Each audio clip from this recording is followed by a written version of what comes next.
আমাদের ছোট ছোট ছেলে মেয়েদের মোবাইল দেখানো ছাড়া কোনো কিছু খাওয়ানো যায় না, এর থেকে বাঁচার উপায় কি? কোন বাচ্চা পাওয়া খুব কঠিন যেই বাচ্চাকে মা বাপ মোবাইলের ঘুষ দেওয়া ছাড়া খানা খায়?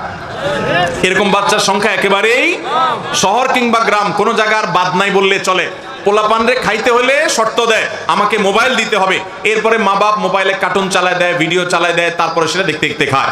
মনে রাখবেন, এটা সন্তানের উপকার যতটুকু করছেন খানা খাওয়ায়া, এই মোবাইল দেখে ক্ষতি তার চেয়ে বেশি করতেছেন। এখন আপনি বলবেন এটা থেকে বাঁচার উপায় কি? আল্লাহ আমাকেও একটা বাচ্চা দিয়েছে 3-4 বছর, আলহামদুলিল্লাহ। আমার বাচ্চাকে আমি মোবাইল দেখা খাওয়াই না সচরাচর। আপনি বলবেন যে তাহলে কিভাবে এটা করবেন? ভাইরা আমার, প্রথম কথা হলো বাপ মা নিজে অযথা মোবাইল টিপাটিপি করা, মোবাইল ঘাটাঘাটি করা, মোবাইলের নেশায় বুঁদ হয়ে থাকা থেকে আগে বেরিয়ে আসতে হবে, তাহলে বাচ্চাকে বাঁচানো সহজ হবে। এটা হলো 1 নম্বর কাজ। 2 নম্বর কাজ হলো বাচ্চার সামনে বাচ্চার ভাই বোন অন্য কেউ বেহুদা মোবাইল টিপাটিপি করবে না। এগুলো বাচ্চারা দেখে শিখে, যখন কেউ করবে না তার মধ্যে থেকে আস্তে আস্তে আকাঙ্ক্ষাটা শেষ হবে।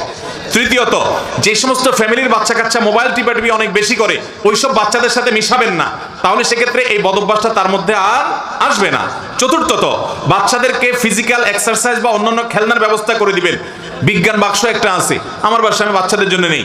এই বিজ্ঞান বাক্স, এগুলো ফিজিক্যালি বাচ্চা বিভিন্ন জিনিস ঘাটাঘাটি করে বানাইতে পারে, সুন্দর কিছু, এর মেধাও আপনার বিকশিত হয়, তার অনেক কিছু বানানোর আগ্রহ জাগে, মজা পায়, এ ধরনের খেলনা দিবেন এবং ফিজিক্যাল এক্সারসাইজ দিবেন। বাচ্চাদেরকে খেলার জায়গা করে দিবেন। শহর বলেন গ্রাম বলেন, সবাই মোবাইল নিয়ে, বাপ একটা নিয়ে উপর হয়ে আছে, মা একটা নিয়ে উপর হয়ে আছে, ছেলে একটা নিয়ে আছে, মেয়ে একটা নিয়ে আছে, সবার কাছে একটা একটা না।